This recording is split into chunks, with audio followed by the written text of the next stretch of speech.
ഹരിയോ, എല്ലാവർക്കും നമസ്കാരം.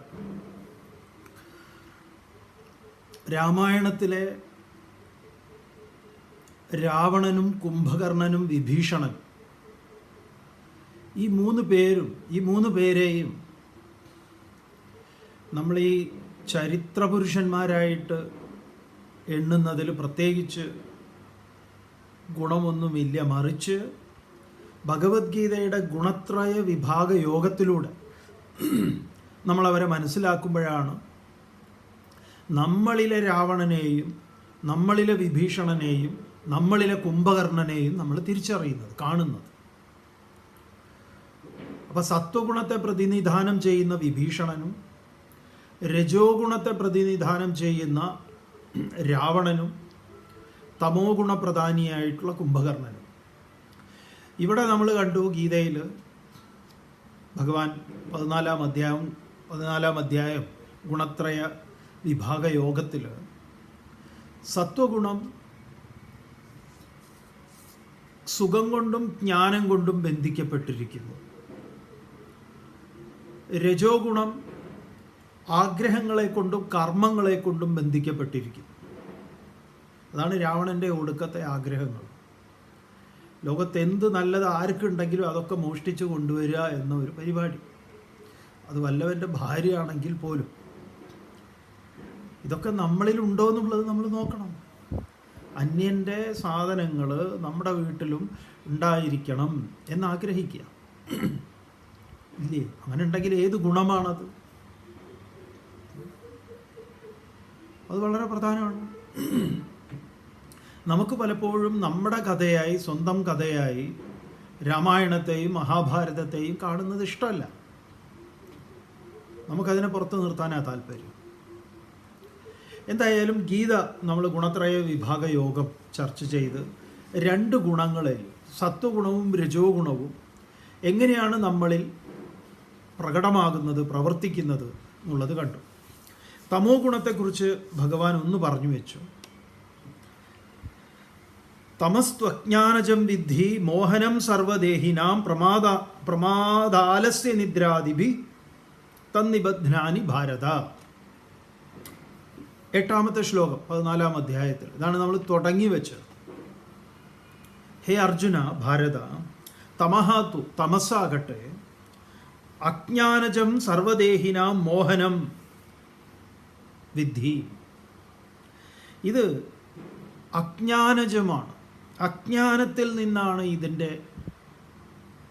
ഈ തമസിൻ്റെ അമ്മയും അച്ഛനും ആരാണെന്ന് ചോദിച്ചു കഴിഞ്ഞാൽ അജ്ഞാനമാണ്. അവിടെ നിന്നാണ് ഇവൻ ജനിക്കുന്നത്. ശ്രീമദ് ഭാഗവതത്തിൽ മനോഹരമായിട്ടുള്ളൊരു കഥയുണ്ട്. 2 പേര് വിവാഹം കഴിക്കുന്നതാണ്. ഒന്ന് ധർമ്മദേവൻ്റെയാണ്. ധർമ്മദേവൻ വിവാഹം കഴിക്കുന്നത് 13 സുന്ദരിമാരായ സ്ത്രീകളെയാണെന്ന് പറയും. അത് ആരുടെ മക്കളാണ് എന്ന് ചോദിച്ചു കഴിഞ്ഞാൽ മനുവിൻ്റെ മക്കളാണ്. മനുവിന് 16 പെൺകുട്ടികളായിരുന്നു. അതിൽ 3 പേരൊഴിച്ച് 13 പേര്. ഈ 3 പേരിൽ ഒരാളാണ് സതി. സതിയെ ശിവൻ ഇതൊന്നും സന്തോഷമായിട്ട് കഴിച്ചു കൊടുത്തതല്ല, സ്വന്തം ഇഷ്ടത്തിന് പോയതാണ്. പിന്നെ സ്വധ എന്ന് പറയുന്ന ഒന്ന് പിതൃക്കൾക്കായിട്ട് കൊടുത്തു. ഈ പിതൃപിണ്ഡത്തിന് സ്വധ എന്ന് പറയും. പിന്നെ ഒന്നിനെ കല്യാണം കഴിച്ചു കൊടുത്തത് അഗ്നിക്കാണ്, സ്വാഹ എന്ന് പറഞ്ഞിട്ട്. അപ്പം സ്വതയും സതിയും സ്വാഹയും 3 പെൺകുട്ടികൾ, ഇങ്ങനെ 3 ശക്തികളെ ഭരിച്ചു. പിന്നെ ബാക്കിയുള്ള 13 പേര് ശ്രദ്ധ, മൈത്രി, ദയ, തുഷ്ടി, പുഷ്ടിക്രിയ, ഉന്നതി തുടങ്ങിയിട്ടുള്ള 13 പേരെ ധർമ്മദേവൻ വിവാഹം കഴിച്ചു. ഈ 13ലും കുട്ടികളുണ്ടായി. നല്ല മക്കളാണ്, എല്ലാം നല്ല എണ്ണം പറഞ്ഞ മക്കൾ. അപ്പോൾ ദയ, ശാന്തി, തുഷ്ടി, പുഷ്ടി, ക്രിയ, ഉന്നതി എന്നൊക്കെ പറയുന്നത് എന്താ? എല്ലാം വിശിഷ്ട മൂല്യങ്ങളാണ്. ആ വിശിഷ്ട മൂല്യങ്ങളാണ് ധർമ്മത്തിനോടൊപ്പം ചേർന്ന് നിന്നത്. എന്നിട്ട് ആ ദാമ്പത്യത്തിൽ നിന്നും വീണ്ടും കുട്ടികളുണ്ടായി എന്ന് പറയുമ്പോൾ വീണ്ടും വിശിഷ്ട മൂല്യങ്ങൾ ഉണ്ടാവുക, സന്തോഷം തുടങ്ങിയിട്ടുള്ള മൂല്യങ്ങൾ. അത് വേണമെങ്കിൽ ഒരു ദിവസം അത് ചർച്ച ചെയ്യാം. എന്നാൽ അപ്പോൾ ഈ 13 പേരെയാണ് ധർമ്മദേവൻ വിവാഹം കഴിച്ചതെങ്കിൽ വേറൊരു വിദ്വാനുണ്ട് അവിടെ. അതാരാണ്? അധർമ്മൻ എന്നാണ് മൂപ്പരുടെ പേര്. ഈ അധർമ്മൻ്റെ വിവാഹമാണ് ശ്രീമദ് ഭാഗവതം പറയുന്നത് 3 ആവർത്തി കേൾക്കണം എന്ന്. എന്നാൽ ശ്രീമദ് ഭാഗവതത്തിലെ ഏറ്റവും പ്രധാനപ്പെട്ട വിവാഹമായി നമ്മൾ ആഘോഷിക്കുന്നത് രുക്മിണി സ്വയംവരമാണ്, കൃഷ്ണൻ്റെ. സത്യത്തിൽ കൃഷ്ണൻ കിഡ്നാപ്പ് ചെയ്ത് കൊണ്ടുപോണതാണ്, തട്ടിക്കൊണ്ടുപോണതാണ്. ഇഷ്ടപ്പെട്ടൊരു വിവാഹമല്ല, മാതൃകാപരമായ വിവാഹമല്ല അത്. മാതൃകയാണോ എന്ന് ചോദിച്ചാൽ അക്കാലത്ത് അതിനൊക്കെ ഇതുണ്ട്, അങ്ങനെ നമുക്ക് കാണാം. നിങ്ങൾ ആഘോഷിക്കുന്നത് ഏത് ടൈപ്പ് വിവാഹമാണെന്നൊന്ന് നിങ്ങൾക്ക് ഓർമ്മ ഉണ്ടായാൽ മതി. നിങ്ങളത് സമൂഹം അതങ്ങനെ ആഘോഷിക്കുന്നതല്ല. മകള് അച്ഛനും അമ്മയും സഹോദരന്മാരും ഒക്കെ നിശ്ചയിച്ച് വെച്ച ഒരു വിവാഹ തലേന്ന് അവൾക്കിഷ്ടപ്പെട്ട പുരുഷനോടൊപ്പം പോകുന്നത്, ഇവരുടെയൊക്കെ കണ്ണുവെട്ടിച്ച് പോകുന്നത് ആഘോഷിക്കപ്പെടേണ്ടതാണെങ്കിൽ സമൂഹം മാറി. പക്ഷേ നിങ്ങൾ അങ്ങനെയാണോ? ഇതിലെ ഈ രുക്മിണി സ്വയംവരത്തിന് പുടവയെടുത്ത് പോകുന്നവർ ആ ഗണത്തിൽപ്പെടുന്നവരാണോ? അല്ല. അവർ ഏറ്റവും വലിയ കോമഡി എന്താണെന്നറിയോ? രുക്മിണി സ്വയംവരത്തിന് പുടവ പൂജിക്കുന്നത് നല്ല വിവാഹം നടക്കാനാണ്. എങ്ങനെയായി നമ്മുടെ ഇതിലേക്കൊക്കെ ഇത്തരം വിശ്വാസങ്ങൾ കടന്നുകൂടിയെന്നുള്ളത് നമുക്ക് എത്ര ആലോചിച്ചിട്ടും പിടിയിട്ടില്ല. അപ്പോൾ ഒരു കാര്യം ബോധ്യമാണ്, അതിൻ്റെ ആ കഥാസന്ദർഭം പോലും മനസ്സിലാക്കാതെയാണ് ഇവർ ഈ പണിക്ക് നിൽക്കുന്നത് എന്നുള്ളത് ബോധ്യമാണ്. അത് ഈ കഥ പറയുന്ന ആളും അതെ, ബാക്കി കൂട്ടത്തിൽ ഇത് പൂജിക്കാൻ മേടിക്കുന്നവരും അതെ. അപ്പം നിങ്ങളുടെ മകൾക്ക് കൃഷ്ണൻ കഴിച്ചതുപോലെ ഒരു വിവാഹം, രുക്മിണിയുടെ സ്വയംവരം പോലെ ഒരു വിവാഹം നിങ്ങൾ ആഗ്രഹിക്കുന്നുവെങ്കിൽ നമ്മൾ അതിനോട് 100% സപ്പോർട്ട് ചെയ്യുന്ന ഒരാളാണ്. കാരണം അവളുടെ ഭർത്താവിനെ, ജീവിത പങ്കാളിയെ സ്വന്തം നിലയിൽ തിരഞ്ഞെടുക്കട്ടെ, നല്ലതാണ്. ആ സ്വാതന്ത്ര്യത്തിന് വേണ്ടിയിട്ട് അങ്ങനെ അവൾക്കൊരു വരനെ കിട്ടട്ടെ എന്നുള്ള സങ്കല്പത്തിലാണോ നിങ്ങൾ ഈ പുടവ പൂജിക്കാൻ കൊടുക്കുന്നത്, ആ രുക്മിണി സ്വയംവരത്തിന് വെക്കുന്നത്? ഈ ചോദ്യം മാത്രമേ ഉള്ളൂ നമ്മുടെ മുന്നിൽ, അത്രയേ ഉള്ളൂ. ബാക്കിയൊക്കെ മൈനസ് ചെയ്തേക്കും. അപ്പോൾ ഭാഗവതത്തിൽ ആ കല്യാണമാണ് ആഘോഷിക്കപ്പെടുന്നത്. പക്ഷേ ഭാഗവതകാരൻ പറഞ്ഞ ശ്രദ്ധാപൂർവം 3 ആവർത്തി പഠിക്കേണ്ടുന്ന ഒരു കല്യാണമുണ്ട്. ആ കല്യാണത്തെക്കുറിച്ച് യാതൊരു ചിന്തയില്ല, അതിനെക്കുറിച്ച് ഒരു വിചാരവും ഇല്ല. അതേതാ? ആരുടെയാ? അധർമ്മൻ്റെ.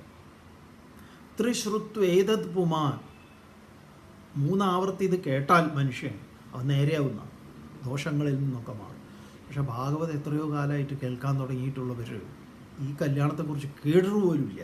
നമ്മളോട് പലരും പറയാറുണ്ട്, സ്വാമി ഇങ്ങനെ ഒരു കല്യാണത്തെക്കുറിച്ച് ഞങ്ങൾ കേട്ടിട്ട് തന്നെ ഇല്ലല്ലോ. ഇതൊക്കെ സ്വാമി വെറുതെ തട്ടിക്കൂട്ടി ഓരോന്ന് പറയുന്നതല്ലേ, ഭാഗവതത്തിൽ ഇങ്ങനെയൊന്നും ഇല്ല. അങ്ങനെ ഒരു പ്രധാനപ്പെട്ട കല്യാണം ഉണ്ടെങ്കിൽ ഞങ്ങളുടെ ശ്രദ്ധയിൽപ്പെടില്ലേ? ഞങ്ങളിത് എത്ര ആവർത്തി കേട്ടതാണ്, കാര്യമില്ല. അതാരുടെ കല്യാണം? അധർമ്മൻ്റെ. ഈ അധർമ്മൻ്റെ കല്യാണമുണ്ട്. അധർമ്മൻ ആരെയാ കല്യാണം കഴിയുന്ന? ഒരാളെ കഴിച്ചിട്ടുള്ളൂ.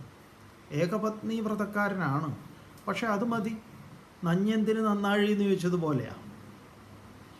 മൃഷ അധർമ്മസ്യ ഭാര്യ ആസീത് എന്നാണ്. ആരായി മൃഷ? തെറ്റിദ്ധാരണ പോരെ. അപ്പോൾ തെറ്റിദ്ധാരണയെ ആരാണോ വരിക്കുന്നത്, ജീവിത പങ്കാളിയായിട്ട് തൻ്റെ കൂടെ താൻ ജീവിത പങ്കാളിയായിട്ട് സ്വീകരിക്കുന്നത് തെറ്റിദ്ധാരണയാണെങ്കിൽ, തൻ്റെ ഭാര്യയുടെ സ്ഥാനത്ത് നിൽക്കുന്നത് തെറ്റിദ്ധാരണയാണെങ്കിൽ, ജീവിതം ആരോ പറഞ്ഞതുപോലെ കോഞ്ഞാട്ടയാവാൻ വേറൊന്നും വേണ്ടല്ലോ. പിന്നെ അതിൽ നിന്ന് ഇരട്ട കുട്ടികളാണ് ജനിക്കുന്നത്. ഈ ഇരട്ട കുട്ടികൾ തമ്മാമൽ വിവാഹം കഴിക്കും. അതിലും വലിയ രസം എന്താണെന്നറിയോ? ഈ കുട്ടികളെ ജനിപ്പിക്കുക എന്നുള്ളതാണ് മൃഷയുടെ ജോലി. അധർമ്മൻ്റെയും മൃഷയുടെയും ജോലി അത് കുട്ടികളെ ജനിപ്പിക്കുക എന്നുള്ളതേ ഉള്ളൂ. കുട്ടികളെ വളർത്തുന്നില്ല. ഈ കുട്ടികളെ വളർത്തുന്നത് ആരാണെന്ന് അറിയോ? കുട്ടികളില്ലാത്ത തെറ്റിദ്ധാരണ. നോക്കണേ, നിരൃതിർ. ഈ തെറ്റിദ്ധാരണയാണ്, ക്ഷമിക്കണം, സർവനാശമാണ് കുട്ടികളെ വളർത്തുന്നത്. തെറ്റിദ്ധാരണയല്ല, സർവനാശം വൃക്ഷയാണല്ലോ. അപ്പം ഈ സർവനാശം ദത്തെടുത്ത് വളർത്തുക ആരുടെ? തെറ്റിദ്ധാരണയുടെ മക്കളെ. തെറ്റിദ്ധാരണ വളർത്തിയ കുഴപ്പമില്ലായിരുന്നു. ഇങ്ങനെ ഉണ്ടാവും. സർവനാശം പാലൂട്ടി വളർത്തിക്കഴിഞ്ഞാൽ ഈ മക്കളുടെ അവസ്ഥ എന്താവും? അവർ പരസ്പരം വിവാഹം കഴിച്ചു. അവസാനം ഉണ്ടല്ലോ, നിരതം യാതന, മൃത്യു യാതന. ഇതാണ് അവസാനത്തെ ആ പരമ്പര അവസാനിക്കുന്നത്. അപ്പം നമ്മുടെ ജീവിതം എങ്ങനെ കുത്തുപാള എടുക്കുന്നു, ആ കുത്തുപാള എടുക്കുന്നതിന് കാരണം ആര്? തൻ്റെ ഈ ഗുണങ്ങളാണ്. ആ തമോ ഗുണത്തിൽ നിന്ന് ആവിർഭൂതമായിട്ടുള്ള തെറ്റിദ്ധാരണ മുതലായിട്ടുള്ളത്. ആ ഭാഗം നമുക്ക് ഒന്ന് വിസ്തരിക്കാം, വേണമെങ്കിൽ നാളെ നമ്മളത് പറയാം. അപ്പോൾ തമഹാത്തു അജ്ഞാനജം, അജ്ഞാനത്തിൽ നിന്നാണ് ജാതമാകുന്നത്. എന്നിട്ടോ സർവദേഹിനാം മോഹനം, സർവദേഹികളെയും അത് മോഹിപ്പിക്കുന്നതാണ്. മോഹനം, വ്യാമോഹം. ഇത് വിദ്ധി തത്, അതിൽ നിന്ന് എന്തുണ്ടാകുന്നു? പ്രമാദം, ആലസ്യ, നിദ്ര. നിദ്രയുടെ ആളാണല്ലോ കുംഭകർണൻ. പ്രമാദത്തിൻ്റെയും ആലസ്യത്തിൻ്റെയും നിദ്രയുടെയും മൂർത്തിയാണ് കുംഭകർണൻ. നമ്മളിൽ എപ്പോഴൊക്കെ നമ്മൾ ഉണർന്ന് കൃത്യമായി പ്രവർത്തിക്കണമോ അപ്പോഴെല്ലാം നമ്മൾ മൗനം പൂണ്ടിരിക്കുകയാണ്. അങ്ങനെ മൗനം പൂണ്ടിരുന്നാൽ ശരിയാവുമോ? വളരെ പ്രധാനപ്പെട്ട ചോദ്യമാണ്. അങ്ങനെ മൗനം പൂണ്ടിരുന്നാൽ നമ്മുടെ അവസ്ഥ എന്ത്, ഗതി എന്ത്?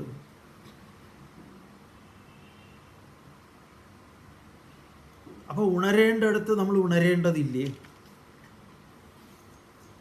പലപ്പോഴും നിങ്ങളെ ഞാൻ വിളിച്ചതാണ്, അപ്പോൾ നിങ്ങളെന്താ പറഞ്ഞത്? എന്തെങ്കിലും ആവട്ടെ എന്ന്. അപ്പോൾ ഞാൻ എന്ത് ചെയ്യായിരുന്നു? നിങ്ങൾ നന്നായി കിടന്നുറങ്ങുക. അതന്നെ. എത്ര മണിക്ക്? രാവിലെ 10 മണിയായി ഉണ്ടാവും. ഞായറാഴ്ചയായിരുന്നു. ആ കാരണവും പറഞ്ഞിട്ടാണ് നിങ്ങൾ ഉറങ്ങിയത്. എന്തോ ആവട്ടെ. പ്രമാദം, നിദ്ര, ആലസ്യം, ഇത് മൂന്നും നമ്മുടെ ജീവിതത്തിൽ, ഈ നിദ്ര വേണ്ടതല്ലേ എന്ന് വെച്ചാൽ വേണ്ടതാണ്. നമ്മുടെ ഇന്ദ്രിയങ്ങളെയൊക്കെ സചേതനമാക്കുന്നതിൽ, ഇന്ദ്രിയങ്ങൾക്കൊക്കെ ആവശ്യമായിട്ടുള്ള വിശ്രമം, അതിൻ്റെ വീണ്ടുള്ള ഓജസ്സിനെ ഉണ്ടാക്കുന്നത് നിദ്രയാണ്, ആവശ്യമാണ്. അപ്പോൾ തമോ ഗുണം ആവശ്യമല്ലേ എന്ന് വെച്ചാൽ ആവശ്യമുണ്ട്. പക്ഷെ ഇതെങ്ങനെ നമ്മുടെ ജീവിതത്തിലേക്ക് ഇത് വരുന്ന സമയത്ത് ഏത് തരത്തിലുള്ള ബന്ധനങ്ങളാണ് നമുക്കുണ്ടാക്കുന്നത്? ഇവിടെ പറയുന്ന പ്രമാദം, ആലസ്യ, നിദ്ര, ഇതുകൊണ്ട് ദേഹിനം നിബധ്നന്തി നിബധ്നാതി.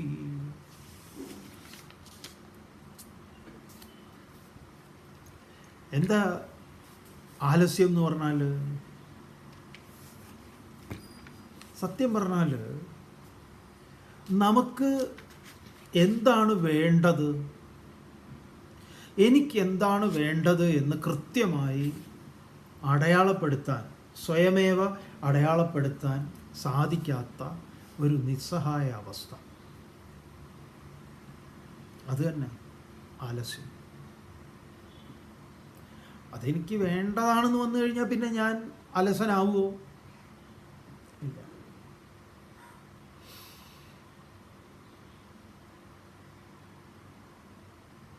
ആ ആലസ്യത്തിൽ ഇങ്ങനെ കഴിയുക. അടൂരിൻ്റെ എലിപ്പത്തായ എന്ന് പറയുന്ന ഒരു സിനിമ ഉണ്ടാവും. ആലസ്യത്തിൻ്റെ ഒരു മൂർത്തിയെ നിങ്ങൾക്കതിൽ കാണാം. ഒരു ശ്രീധരനോ അങ്ങനെ എന്തോ ഒരു കഥാപാത്രം, പേരോർമ്മ വരുന്നില്ല.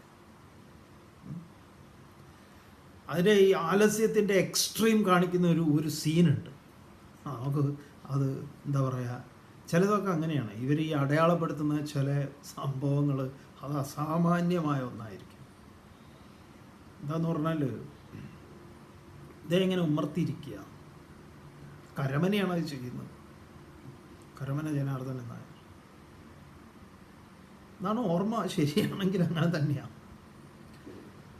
പശു വന്നിട്ട് ഈ മുറ്റത്തുള്ള വാഴയോ അങ്ങനെ എന്തൊക്കെയോ അത് തിന്നുകയാണ്.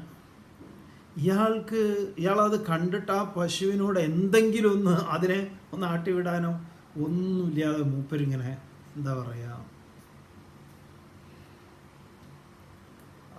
അതിനോട് ആലസ്യത്തിൻ്റെ എക്സ്ട്രീമായിട്ട് അങ്ങനെ ഇരിക്കുക.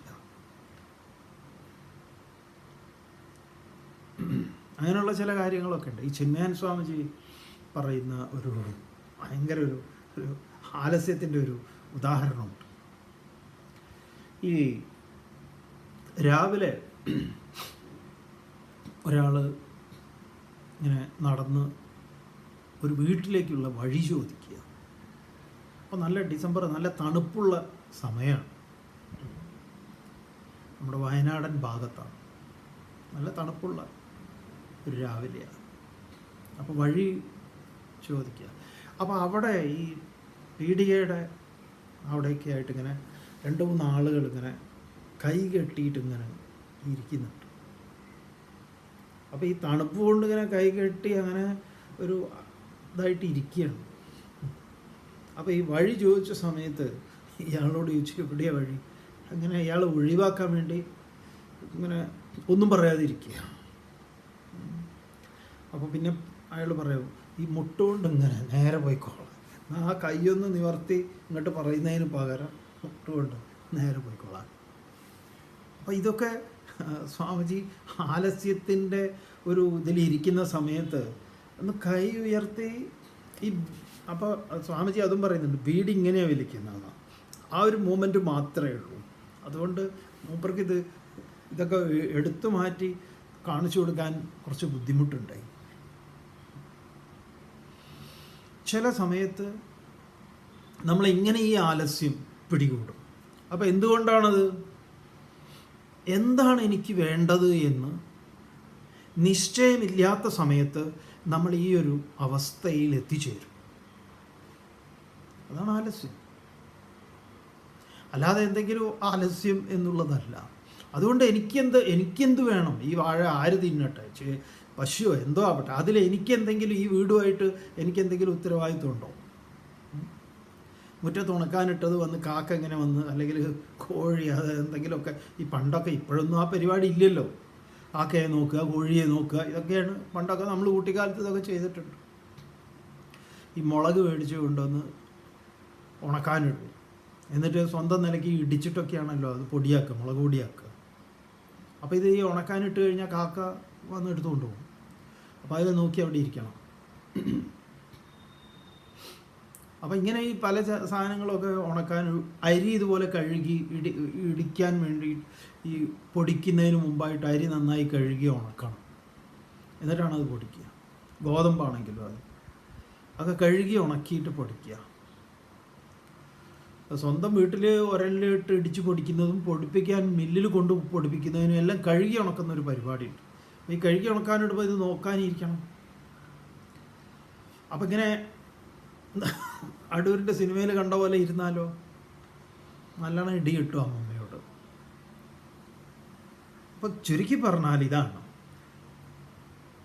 സ്വന്തം ജീവിതത്തിൽ എന്താണ് എനിക്ക് വേണ്ടതെന്ന് കൃത്യമായി നിശ്ചയിക്കാൻ സാധിക്കാതെ വരുന്ന അവസരങ്ങൾ, ഘട്ടങ്ങൾ ഏതൊക്കെയാണോ അവിടെയൊക്കെ നമ്മൾ എന്ത് പിടികൂടും, ഈ ആലസ്യം പിടികൂടും എന്ന് പറയാം.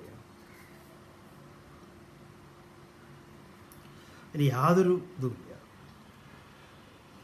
അലസന്റെ ഭാവമാണ്, അലസസ്യ ഭാവ ഇത് ആലസ്യം. ഈ അലസത എന്ന് പറഞ്ഞാൽ ഇത് തന്നെ. പിന്നെ വേഗം ചെയ്യാൻ തോന്നുന്നത് എന്താ, നിദ്ര. ഇന്നെന്ത് പോയിട്ട്, എന്നും മൂപ്പർക്ക് ഇങ്ങനെയാണ് ഓരോ ദിവസവും. അങ്ങനെ ഇരിക്കുമ്പോഴാണ് ഈ അലസൻ്റെ മുന്നിലേക്ക് ഞായറാഴ്ച വരുന്നത്. ബെസ്റ്റ്, ഇന്ന് ഞായറാഴ്ചയല്ലേ എന്ന്. അതിന് നിങ്ങൾക്ക് എന്താ ഞായറാഴ്ചക്ക്? അല്ല, മൊത്തത്തിൽ ഞായറാഴ്ചയാണല്ലോ. എനിക്കിപ്പോൾ പ്രത്യേകിച്ചൊന്നും ഇല്ലെങ്കിലും ബാക്കിയുള്ളവർക്കൊക്കെ ഉണ്ടല്ലോ ഞായറാഴ്ച. എന്നാ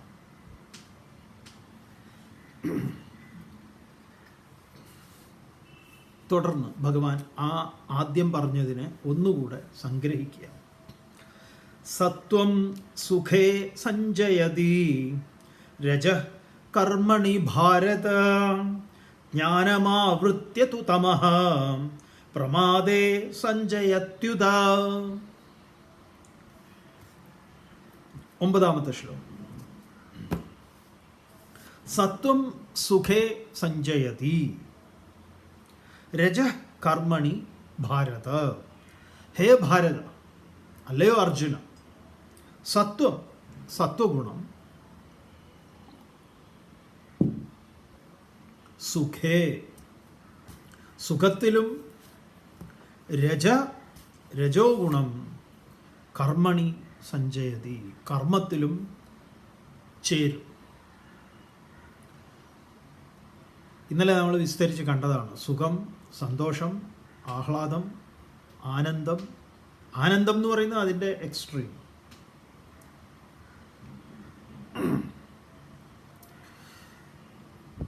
അപ്പോൾ രജസ് കർമ്മത്തിലും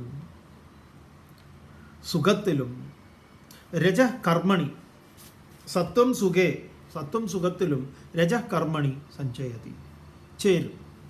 തമഹത്തു, തമസ്സാകട്ടെ ജ്ഞാനം ആവൃത്യ, അത് ജ്ഞാനത്തെ മറച്ചിട്ട് പ്രമാദേ സംഭവതീയുത, അത് പ്രമാദത്തിലും ചേരും. ഈ ഒരു ശ്ലോകം വരുന്ന സമയത്ത്, അതായത് സത്വം സുഖേ സഞ്ജയതി രജഃ കർമ്മണി ഭാരത ജ്ഞാനമാവൃത്യതു തമഃ പ്രമാദേ സഞ്ജയത്യുത. സത്വം സത്വഗുണം സുഖത്തിലും രജോ ഗുണം കർമ്മത്തിലും തമോ ഗുണം ജ്ഞാനത്തെ മറച്ച് അജ്ഞാനത്തിലും എന്ന് പറയുമ്പോൾ, മുൻപ് എന്താ പറയുക, മുമ്പ് നമ്മൾ ചർച്ച ചെയ്തിട്ടുള്ള അധ്യായം 3-ാം അധ്യായത്തിൽ ഇതിൻ്റെ ഒരു നിലകൊള്ളൽ പറയുന്നുണ്ട്. എവിടെയാണെന്നറിയോ നിങ്ങൾക്ക്?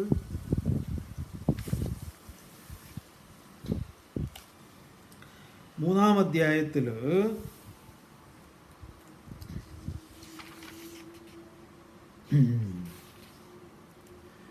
ഇത് ഈ റിവിഷൻ ചെയ്യുമ്പോഴാണ് നിങ്ങൾക്ക് കുറച്ചുകൂടെ ബോധിക്കുക.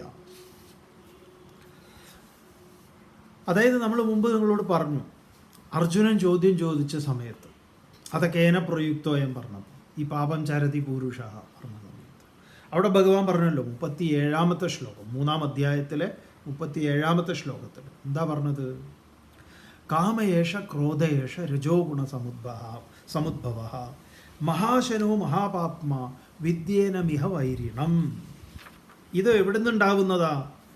ഇവൻ ഒരിക്കലും ഇവൻ്റെ വിശപ്പ് ദാഹം മതിയാവാത്തവനാണ്, മഹാശനാണ്. ഇവൻ അനുഭവിക്കുന്നതിന് മതിപ്പുണ്ടാകും, മതിയെന്ന് ഇവൻ പറയില്ല. അതുകൊണ്ട് പാപിയായിട്ടുള്ള കാമഹ ക്രോധഃ ഏഷഃ ഏനം ഇഹ വൈരിണം വിദ്ധി. ഇവിടെ നീ ശത്രുവായി അറിയേണ്ടത് അവനെയാണെന്ന് പറഞ്ഞു. എന്നിട്ട് പറഞ്ഞൊരു ശ്ലോകമുണ്ട്, അത് വളരെ പ്രധാനപ്പെട്ടതാണ്. എന്താ പറഞ്ഞത്? 38-ാമത്തത്. ധൂമേന ആവ്രിയതേ വന്യഹി യഥാദർശോ മലേന ച യഥോൽബേന ആവൃതോ ഗർഭഃ തഥാ തേനേതമാവൃതം. ഇതെങ്ങനെയാണ് ഈ അജ്ഞാനം മറയ്ക്കപ്പെട്ടിരിക്കുന്നത് എന്നാണെങ്കിൽ, ധൂമേന ആവ്രിയതേ വന്യഹി, ചാരം കൊണ്ട്, പുകയാൽ, ചാരത്താൽ അഗ്നി വിറകിൽ മറയപ്പെട്ടിരിക്കുന്നത് പോലെ, അഴുക്ക് കണ്ണാടിയെ മറച്ചിരിക്കുന്നത് പോലെ, ഗർഭസ്ഥ ശിശുവിനെ ചർമ്മം മറച്ചിരിക്കുന്നത് പോലെ. തുടർന്ന് ഭഗവാൻ പറഞ്ഞു 39-ാമത്തെ ശ്ലോകത്തിൽ 3-ാം അധ്യായത്തിൽ, ആവൃതം ജ്ഞാനമേതേന ജ്ഞാനിനോ നിത്യവൈരിണ കാമരൂപേണ കൗന്ദേയ ദുഷ്പൂരേണ അനലേന ച. വീണ്ടും ദുഷ്പൂരേണ അനലേന ച. ഓർമ്മ വേണം. എന്താണ്? ജ്ഞാനിനഹ, ജ്ഞാനിക്ക് നിത്യവൈരിണ, ദിവസവും. അപ്പം നമ്മുടെ നിത്യജീവിതത്തിലെ ഓരോ അനുഭവങ്ങളിലും നമ്മൾ യുദ്ധം ചെയ്യേണ്ടത് ആരോടാണ്? ഇവനോടാണ്. അല്ലാതെ പുറത്തുള്ള ഭാര്യയോടോ കുട്ടികളോടോ നാട്ടുകാരനോടോ ഒന്നുമല്ല. അപ്പം എപ്പോഴും ഈ വാള് വേണം. ഏത് വാള്? ജ്ഞാനാസിന അസംഗശസ്ത്രേണ. ഡിറ്റാച്ച്മെൻ്റ് ആകുന്ന വാള്, അറിവാകുന്ന വാള്. ഇത് രണ്ടും കയ്യിൽ 2 കൃപാണം കൊണ്ട് നടക്കണം. അതുകൊണ്ട് നിത്യവൈരീണ, നിത്യശത്രുവായിട്ടുള്ള ദുഷ്പൂരേണ, പൂരിപ്പിക്കാൻ പ്രയാസമായിട്ടുള്ള കാമരൂപേണ ഏതേന, കാമരൂപമായിട്ടുള്ള ഈ ഏതേന അനലേന, ഈ അഗ്നിയാൽ ജ്ഞാനം ആവൃതം, ജ്ഞാനം മറയ്ക്കപ്പെട്ടിരിക്കുന്നു. എന്നിട്ടാണ് പറഞ്ഞത് ഇവൻ എവിടെ? ഇത് പറയാനാണ് ഇതിൻ്റെ ബാക്കിലേക്ക് വന്നത്. 40ാമത്തെ ശ്ലോകത്തിൽ വളരെ വളരെ പ്രധാനപ്പെട്ടത്. ഈ അധ്യായം പറയുന്ന സമയത്ത് ഇത് പ്രധാനപ്പെട്ട അധ്യായമാണ്, ഈ പ്രധാനപ്പെട്ട ശ്ലോകമാണ്. ഇവിടുന്നാണ് ഇതിലേക്ക് പിറകിലേക്ക് പോയി ഇതിനെ കണക്ട് ചെയ്യേണ്ടത്. ഈ ഗീത എങ്ങനെയാണ് കണക്ട് ചെയ്യുക? ഓരോരോ ശ്ലോകങ്ങളായിട്ട്. കാരണം അതങ്ങനെയാണ് നിൽക്കുന്നത്. ഭഗവാൻ ഇത് പറഞ്ഞു പോയിട്ടുള്ളൊരു കാര്യമാണല്ലോ. നമ്മളോടൊരു കാര്യം പറയുമ്പോൾ നമ്മൾ പറയില്ലേ, അത് ഞാൻ നേരത്തെ പറഞ്ഞില്ലേ, അത് തന്നെ അതിൻ്റെ. അപ്പോൾ ഈ ഒരു ഫയലിന് സപ്പോർട്ടിംഗ് ആയിട്ട് കോടതിയിലൊക്കെ ചില കേസുകൾ വരുമ്പം പറയുമല്ലോ, അലഹബാദ് കോടതിയിലെ ഇന്ന വിധി, മറ്റേടത്ത ഇന്ന വിധി എന്ന് പറയുന്നത് പോലെ ഇതാ 3-ാം അധ്യായത്തിലെ ഈ ശ്ലോകം. എന്താണ് 40ാമത്തെ ശ്ലോകത്തിൽ പറഞ്ഞത്? ഇന്ദ്രിയാണി മനോബുദ്ധി അസ്യ അധിഷ്ഠാനം ഉച്യതേ. ഇന്ദ്രിയത്തിൽ, മനസ്സിൽ, ബുദ്ധിയിൽ ആര്? ഈ അജ്ഞാനം നിലകൊള്ളുന്നത്. അതിനാണ് 3 ഉദാഹരണങ്ങൾ നേരത്തെ പറഞ്ഞത്. അഗ്നിയിൽ മറയപ്പെട്ടിരിക്കുന്നത്, കണ്ണാടിയിൽ മറയപ്പെട്ടിരിക്കുന്നത്, ഗർഭസ്ഥ ശിശു മറിഞ്ഞിരിക്കുന്നത്. അതിൻ്റെ 3 ഉദാഹരണങ്ങളാണ് ഇപ്പോൾ ഇവിടെ പറയുന്നത്. അപ്പോൾ ഇന്ദ്രിയാണി മനോബുദ്ധി അസ്യ അധിഷ്ഠാനം ഉച്യതേ ഏതൈർ വിമോഹയത്യേഷ ജ്ഞാനമാവൃത്യ ദേഹിനം. വീണ്ടും എങ്ങനെയാണ് ദേഹിയെ ഇത് മറയ്ക്കപ്പെട്ടിരിക്കുന്നത്? ദേഹിനം വിമോഹയതി, മോഹിപ്പിക്കുന്നത് ഇന്ദ്രിയങ്ങളിൽ, മനസ്സിൽ, ബുദ്ധിയിൽ. ഈ കാമത്തിൻ്റെ ഇരിപ്പിടമാണ്. അപ്പോൾ ഈ ഇന്ദ്രിയ മനോബുദ്ധികളിൽ സത്വരജ തമോ ഗുണങ്ങൾ ഇരിക്കുമ്പോൾ നമ്മൾ എന്തൊക്കെ ചെയ്യുന്നു? ഇത് വളരെ വളരെ പ്രധാനപ്പെട്ടൊരു അധ്യായമാണ്. നമ്മളെ ഗംഭീരമായിട്ട് പഠിക്കാനുള്ളതാണ്. നിങ്ങൾ ഗീതയോട് എത്രമാത്രം കടപ്പെട്ടിട്ടുണ്ട് എന്നറിയാം. നമുക്ക് വേറെ, നിങ്ങൾ ഇവിടെ ഏത് ക്ലാസ് എന്ന് പറഞ്ഞു കഴിഞ്ഞാൽ വേറെ വല്ല പേഴ്സണാലിറ്റി, ഇതാണ് പേഴ്സണാലിറ്റി ഡെവലപ്മെൻറ്റ്. വെറുതെ കോഴ്സിനൊന്നും പോയതുകൊണ്ട് കാര്യമില്ല. നമ്മളെ ഇത്ര നന്നായി കാണിച്ചു തരുന്ന ഒരു ശാസ്ത്രം. അതാണ് ഈ ഉപനിഷത്തിനേക്കാളും മറ്റുള്ളതിനേക്കാളും ഒക്കെ ഗീതയ്ക്കൊരു സൗന്ദര്യം എന്താന്ന് പറഞ്ഞാൽ നമ്മളെയാണിത് പറയുന്നത്. ഈ അർജുനൻ എന്ന് പറയുന്നത് അങ്ങനെയാണ്. അർജുനൻ നമ്മുടെ റെപ്രസെൻറ്റേഷനാണ്. അതുകൊണ്ടാണ് ഭഗവത്പാദർ ഗീതയ്ക്ക് ഭാഷ്യം ചമയ്ക്കുമ്പോൾ അങ്ങനെ പറഞ്ഞത്. അർജുനം നിമിത്തീകൃത്യ ലോകസംഗ്രഹാർത്ഥം ശ്രീ വാസുദേവൻ ആഹ. അർജുനനെ നിമിത്തമാക്കിക്കൊണ്ട് ഭഗവാൻ ലോകത്തിൻ്റെ കല്യാണത്തിന് വേണ്ടി, നന്മയ്ക്ക് വേണ്ടി പറഞ്ഞു. അപ്പോൾ അർജുനൻ്റെ ശോകമോഹങ്ങൾ നമ്മുടെ ശോകമോഹങ്ങളാണ്. അർജുനൻ്റെ പ്രശ്നം എന്താണ്? സ്വന്തക്കാർ. നമ്മുടെ പ്രശ്നം എന്താ? സ്വന്തക്കാർ തന്നെ. ഭാര്യയുടെ അച്ഛൻ, ഭാര്യ, ഭർത്താവ്, നാട്ടുകാരൻ, വീട്ടുകാരൻ, എല്ലാവരും. ഇതൊക്കെ തന്നെ അർജുനൻ്റെയും പ്രശ്നക്കാരാണ്. നോക്കൂ, ഇന്ദ്രിയം, മനസ്സ്, ബുദ്ധി. അപ്പോൾ അവിടെ ഇരിക്കുമ്പം തീക്കട്ട ചാരം മറിഞ്ഞിരിക്കുന്നു, അഴുക്ക് മറിഞ്ഞിരിക്കുന്നു. ബുദ്ധിയുടെ കാര്യത്തിൽ തീക്കട്ട ഒക്കെ ഒന്ന് ഊതിയാൽ മതി. ബുദ്ധിക്ക് എന്നാ ഒരു വെളിപാട് കിട്ടിയാൽ മതി. മറ്റേത് കണ്ണാടിയിലുള്ള മനസ്സിൻ്റെ പരിപാടിയാണ്. ഒന്ന് തുടച്ചാൽ പോവും. ഇന്ദ്രിയത്തിൽ സമയമെടുക്കും ചിലപ്പോൾ. അതാണ് ഗർഭസ്ഥ ശിശുവിൻ്റെ. തസ്മാത്വം ഇന്ദ്രിയാണ്യാദൗ നിയമ്യ ഭരതർഷഭ പാപ്മാനം പ്രജഹിഹ്യേനം ജ്ഞാനവിജ്ഞാനനാശനം. തുടർന്നു വരുന്നത് അതുകൊണ്ട് അർജുന, നീ എന്ത് വേണം? ഇന്ദ്രിയങ്ങൾ അടക്കിയിട്ട് ജ്ഞാനവിജ്ഞാനത്തെ നശിപ്പിക്കുന്ന ഈ കാമത്തെ നീ എന്ത് വേണം? ഉപേക്ഷിക്കണം.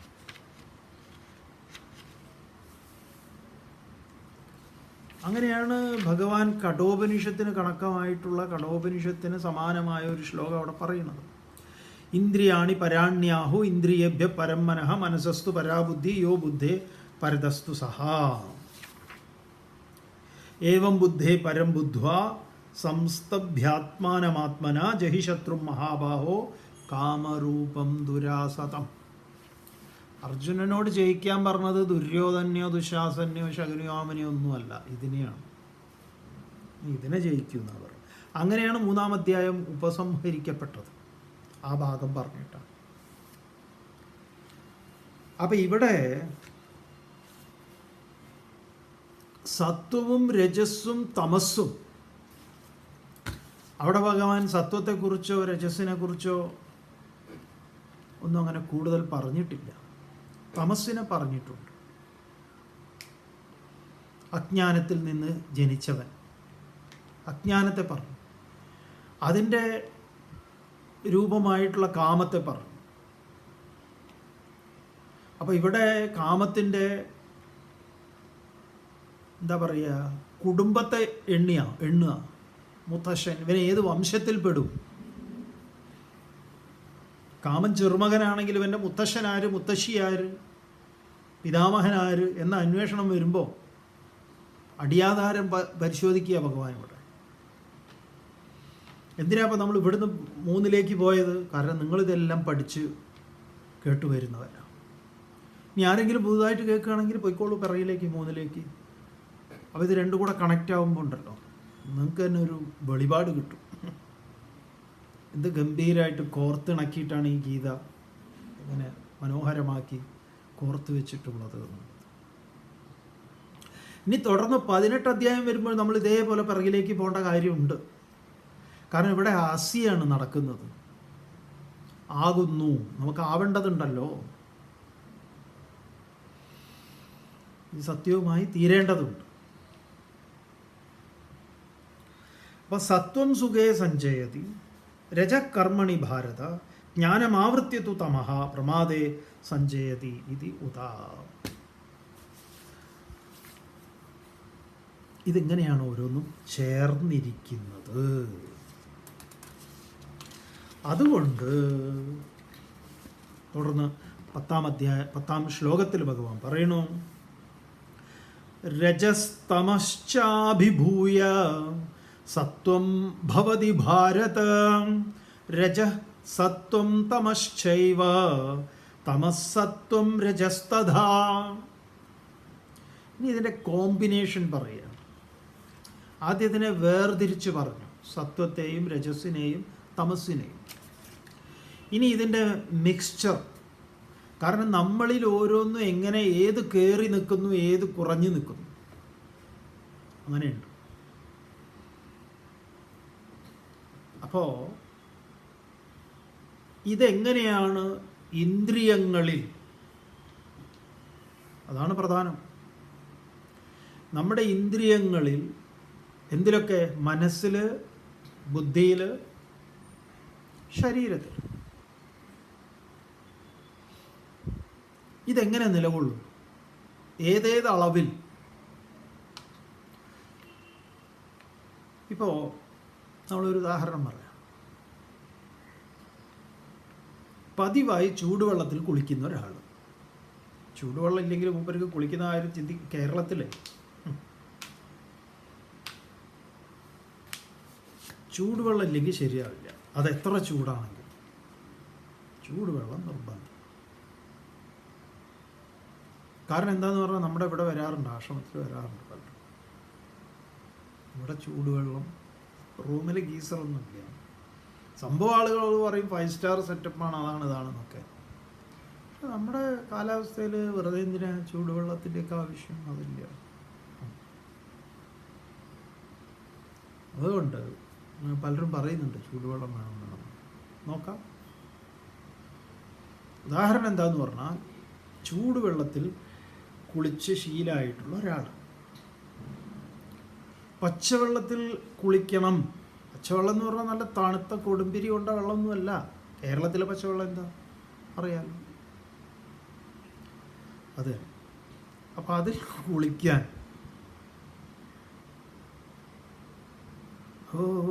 എന്ന് പറയില്ല. അപ്പം അതിൽ കുളിക്കാം, കുഴപ്പമില്ല. ഇടയ്ക്കൊക്കെ അതൊന്ന് പ്രാക്ടീസ് ചെയ്യാലോ എന്ന് മറ്റുള്ളവർ പറയുന്നതിന് പകരം നമ്മുടെ ആര് പറയണം? ശരീരം പറഞ്ഞാൽ ശരീരത്തിൽ ഇവൻ ഇരിക്കുന്നുണ്ട്, മനസ്സിലും ഇവൻ ഇരിക്കുന്നുണ്ട്, ബുദ്ധിയിലും ഇരിക്കുന്നുണ്ട്. ബുദ്ധി തന്നെ ആദ്യം തന്നെ ക്ലിയർ ചെയ്യുക. പിന്നെ നോക്കാമല്ലോ നമുക്ക്. ഇതൊരു എക്സ്പീരിയൻസ് ആണ്. തണുപ്പെങ്കിൽ തണുപ്പ്, അതിനിപ്പോൾ എന്താ? അപ്പോൾ പിന്നെ മനസ്സും റെഡിയാവും, പിന്നെ ശരീരവും റെഡിയാവും, വേഗം പോവും, കുളിക്കും. ഈ ഒരു സംഘർഷം ചിലപ്പോൾ ഉണ്ടാവും. നമ്മളെ പരിശോധിച്ചാൽ മതി. ഇങ്ങനെ ചില കാര്യങ്ങളോട് നമ്മളിൽ ശരീരവും മനസ്സും ബുദ്ധിയും പല അഭിപ്രായങ്ങൾ പറയുകയും അവസാനം ബുദ്ധി ഒരു തീരുമാനം എടുക്കുമ്പോൾ മനസ്സും അത് അനുസരിച്ച് ശരീരവും അനുസരിക്കും. എന്നിട്ട് പറയാം, തിരക്കേടില്ല, നന്നായിട്ട് നല്ലൊരു എക്സ്പീരിയൻസ് ആയിരുന്നു. കാരണം എന്താണെന്ന് പറയുക, ഇവിടെയാണ് ഇവന്മാർ കയറി ഇരിക്കുന്നത്. ഇവിടുന്ന് ഇവന്മാരെടുത്ത് പുറത്തിടണം. ആർക്കാണ് ഇവരെ പുറത്തിടാൻ പറ്റുക? അടുത്ത വീട്ടിലെ വേലായുധന് വന്നിടാൻ പറ്റുമോ? നമ്മൾ ഓരോരുത്തരും വിചാരിക്കാം. അപ്പോൾ എടാ താമസേ, നീയാണ് കയറി കൂടിയിരിക്കണത് അല്ലേ? എടാ രാവണ, പുറത്ത് കിടക്ക്. കുംഭകർണ, എണീക്ക് വിടുന്ന്. അപ്പം നമ്മിലെ കുംഭകർണനെ, നമ്മിലെ രാവണനെ, നമ്മിലെ വിഭീഷണനെ ഇവിടെ പറയുകയാണ്. ഇനി ഇവർ ചേർന്നിരിക്കുന്നുണ്ട്. ചിലപ്പോൾ ചേർന്നിരിക്കേണ്ടതുണ്ട്. ഒരു കസേരയിൽ രണ്ടാൾ ഇരിക്കുക, ആ പരിപാടിയാണ് പറയുന്നത്. നല്ല രസമാണ്. ഈ ഒരു കസേരയിൽ രണ്ടാൾ ഇരിക്കുന്നത് എങ്ങനെയാണ് നമുക്ക് നാളെ കാണാം. ഓം പൂർണ്ണമദഃ പൂർണ്ണമിദം പൂർണ്ണാത് പൂർണ്ണമുദച്യതേ പൂർണ്ണസ്യ പൂർണ്ണമാദായ പൂർണ്ണമേവാവശിഷ്യതേ. ഓം ശാന്തി ശാന്തി ശാന്തി.